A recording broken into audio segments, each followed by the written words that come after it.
বন্ধু বান্ধৱীসকল, আপুনি কেতিয়াবা ভাবিছে নেকি এজন বুদ্ধিমান মানুহক কেনেকৈ চিনাক্ত কৰিব পাৰি আৰু সেই বুদ্ধিমান মানুহৰ ভিতৰত আপুনিও আহে নে নাহে? বহুতে ভাবে যে যিজন মানুহে পৰীক্ষাত বেছি নম্বৰ পায়, ডাঙৰ ডিগ্ৰী লাভ কৰে বা বহুত টকা উপাৰ্জন কৰে সেইজনেই বুদ্ধিমান। কিন্তু বাস্তৱত বুদ্ধিমত্তা কেৱল পঢ়া শুনা বা ডিগ্ৰীৰ ওপৰত নিৰ্ভৰ নকৰে। এজন মানুহৰ চিন্তাধাৰা, আচৰণ, সিদ্ধান্ত লোৱাৰ ক্ষমতা আৰু জীৱনৰ প্ৰতি দৃষ্টিভংগীও তেওঁৰ বুদ্ধিমত্তা প্ৰকাশ কৰে। আজিৰ এই ভিডিঅ'টোত আমি আগবঢ়াম বুদ্ধিমান মানুহৰ 20টা বিশেষ লক্ষণ। এই লক্ষণবোৰৰ ভিতৰত আপোনাৰ কিমানটা লক্ষণ আছে সেয়া ভিডিঅ'ৰ শেষত আপুনি নিজেই বিচাৰ কৰিব পাৰিব। তেন্তে আহক আমি লক্ষণবোৰৰ ফালে আগবাঢ়ো। 1 নম্বৰটো হৈছে সময়ৰ মূল্য বুজে। বুদ্ধিমান মানুহে জানে যে সময় হৈছে জীৱনৰ আটাইতকৈ মূল্যৱান সম্পদ। টকা হেৰালে পুনৰ উপাৰ্জন কৰিব পাৰি, কিন্তু সময় এবাৰ গ'লে কেতিয়াও উভতি নাহে। সেয়েহে তেওঁলোকে অযথা সময় নষ্ট নকৰে আৰু প্ৰত্যেকটো মুহূৰ্তৰ সদ্ব্যৱহাৰ কৰিবলৈ চেষ্টা কৰে। 2 নম্বৰটো হৈছে সমস্যাৰ সমাধান বিচাৰে। যেতিয়া যিকোনো সমস্যা আহে তেনে পৰিস্থিতিত সাধাৰণ মানুহে অভিযোগ কৰে, কিন্তু বুদ্ধিমান মানুহে অভিযোগত সময় নষ্ট নকৰি সমস্যাৰ সমাধান পথ বিচাৰে। তেওঁলোকে সদায় ভাবে এই সমস্যাটো কেনেকৈ সমাধান কৰিব পাৰি। 3 নম্বৰটো হৈছে সিদ্ধান্ত লোৱাৰ আগতে চিন্তা কৰে। বুদ্ধিমান মানুহে ততালিকে সিদ্ধান্ত নলয়। তেওঁলোকে সকলো দিশ বিবেচনা কৰে, লাভ লোকচান বিচাৰ কৰে আৰু তাৰ পিছত সিদ্ধান্ত লয়। এই অভ্যাসে তেওঁলোকক ডাঙৰ ভুল হোৱাৰ পৰা ৰক্ষা কৰে। 4 নম্বৰটো হৈছে প্ৰতিদিনে নিজকে উন্নত কৰাৰ চেষ্টা কৰে। হয়, তেওঁলোকে আনৰ লগত প্ৰতিযোগিতা নকৰে, বৰঞ্চ কালিতকৈ আজি নিজক কিদৰে উন্নত কৰিব পাৰে তাক গুৰুত্ব দিয়ে। প্ৰতিদিনে অলপ অলপকৈ উন্নতি কৰাটোৱেই তেওঁলোকৰ লক্ষ্য হয়। 5 নম্বৰটো হৈছে বেছি শুনে কম কয়। এজন বুদ্ধিমান মানুহে জানে যে শুনিলেহে শিকিব পাৰি। সেয়েহে তেওঁলোকে বেছি কথা কোৱাৰ সলনি আনৰ কথা মনোযোগেৰে শুনে। ইয়াৰ যোগেদি তেওঁলোকে ভাল বেয়া বিচাৰ কৰি যিকোনো এটা সঠিক সিদ্ধান্ত ল'ব পাৰে। 6 নম্বৰটো হৈছে নিজৰ আৱেগ নিয়ন্ত্ৰণ কৰিব জানে। হয়, খং, হতাশা আৰু উত্তেজনা সকলো মানুহৰেই হয়, কিন্তু বুদ্ধিমান মানুহে নিজৰ আৱেগক নিয়ন্ত্ৰণ কৰিব জানে। তেওঁলোকে উত্তেজিত অৱস্থাত সিদ্ধান্ত ল'ব নিবিচাৰে।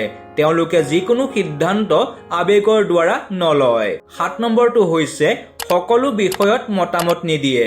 আজি বহু মানুহে সকলো বিষয়তে বিশেষজ্ঞ হ'ব বিচাৰে, কিন্তু বুদ্ধিমান মানুহে যি বিষয় নাজানে সেই বিষয়ে অযথা মন্তব্য নিদিয়ে।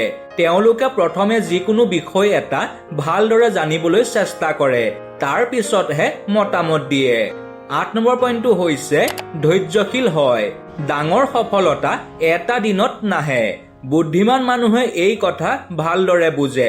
সেয়েহে তেওঁলোকে ধৈৰ্য ধৰি নিজৰ লক্ষ্যৰ দিশে আগবাঢ়ি যায় আৰু নিজৰ কৰিবলগীয়াখিনি সুচাৰুৰূপে কৰি যায়। 9 নম্বৰ পইণ্টটো হৈছে পঢ়াৰ অভ্যাস থাকে।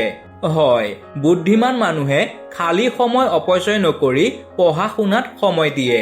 তেওঁলোকে জানে যে প্ৰতিখন নতুন কিতাপ বা নতুন তথ্যই মানুহক আগতকৈ অধিক জ্ঞানী কৰি তুলিব পাৰে। সেইবাবেই পঢ়া তেওঁলোকৰ দৈনন্দিন অভ্যাসৰ এটা গুৰুত্বপূৰ্ণ অংশ, কাৰণ তেওঁলোকে জানে যে জ্ঞানেই হৈছে শক্তি। 10 নম্বৰটো হৈছে নতুন কথা শিকিবলৈ আগ্ৰহী হয়। তেওঁলোকে কেতিয়াও নাভাবে যে তেওঁ সকলো জানে। নতুন নতুন বিষয় শিকিবলৈ সদায় আগ্ৰহী থাকে।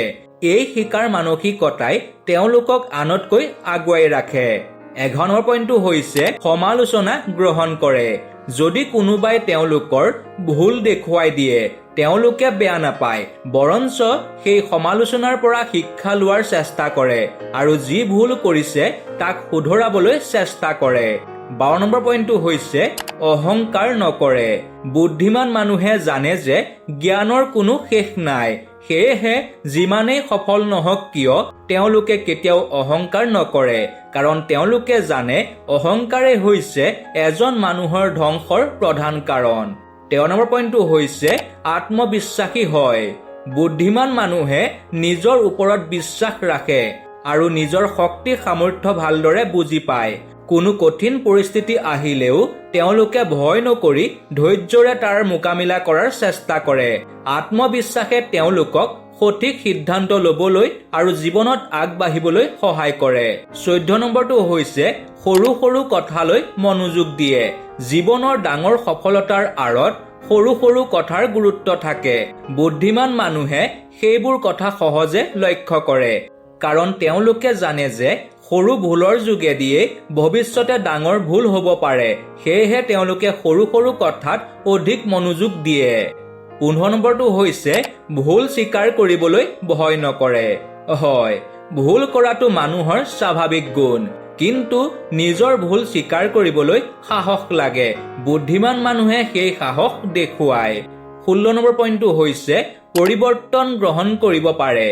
সময়ৰ লগে লগে পৃথিৱী সলনি হয়। বুদ্ধিমান মানুহে নতুন পৰিস্থিতিৰ লগত নিজকে খাপ খুৱাব পাৰে। 17 নম্বৰ পইণ্টটো হৈছে আনক সন্মান কৰে। বুদ্ধিমান মানুহে কেতিয়াও আনক সৰু বুলি নাভাবে।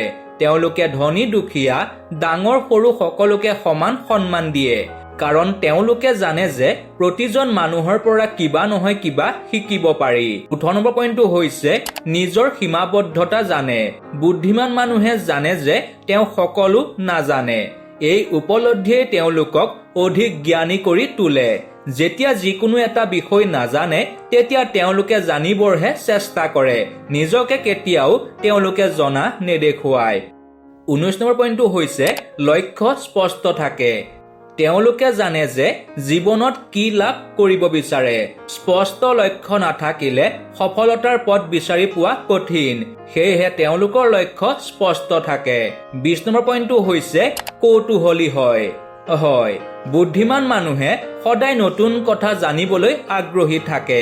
তেওঁলোকৰ মনত প্ৰায়ে কিয়, কেনেকৈ, ইয়াৰ কাৰণ কি, এই কৌতূহলেই নতুন জ্ঞান আৰু নতুন চিন্তাৰ জন্ম দিয়ে।